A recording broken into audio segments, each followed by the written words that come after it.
In this video, I will talk about relative risk and odds ratio.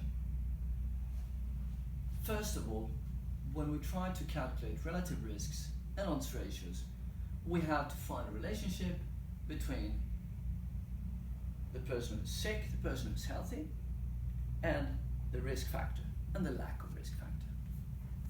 Having the risk factor, we say a person is exposed. That could be exposed to smoking, for instance. Not exposed, you don't have the risk factor. That could be, for instance, you're a non-smoker. Cases, that is, you have the disease, and non-cases, you're healthy. Okay. To calculate the relative risk, you start out with the exposed and you compare them with the non-exposed. In cohort studies, which is when you calculate relative risks, you always start out with the exposure compared to the non-exposure. Okay, so we look in this way. And then we look at what is the proportion of exposed individuals who have the disease compared with the proportion of non-exposed individuals who have the disease. And that would be A divided with A plus B. We compare this with non-exposed, which should be C, the proportion of cases among all those being unexposed, which is C plus D. So C divided by C plus D. That gives us the relative risk. A divided by A plus B. And we divide this with the circumstances for the non-exposed, C divided by C plus D. And then you have the relative risk. The odds ratio is different. Start with me. In the odds ratio instead, which you typically use in case control studies, you start out with the cases. You do not start out with exposure, not exposure. You start out with patients who have a disease. Okay, so we start out here, cases.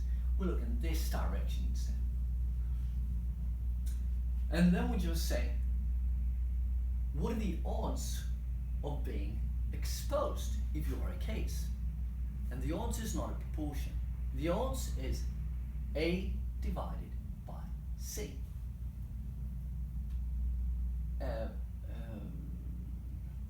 And then you take, and then you look at what are the odds of being exposed if you're a non-case. B divided by D. So here we only use A, B, C, D. We do not look outside the quadrant. For odds ratio, we just look inside. Okay. And we take this, A divided by C, and divide that with B divided by D. That is actually A times D divided by B times C. So to calculate the odds ratio, you only use the values within the quadrant, and the easiest way is taking A times D divided by C times B. And then you have the odds ratio.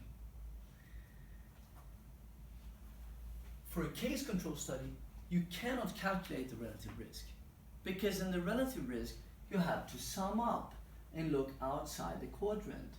And you can't do that in a case control study because you do not know the proportion between cases and controls. That proportion could be 1 to 1, but it could also be 1 to 5. However, for some diseases, we tend to say that the odds ratio is similar to the relative risk. Similar. And that is true for diseases which are rare, which only occurs in about 1% of the population or less. I know I've written 1 to 5%, but ideally below 1% of the population. We can also sometimes calculate crude odds ratio and adjusted odds ratio. Adjusted odds ratio means that we have adjusted for other factors which could explain the association between exposure and having a disease. Thank you.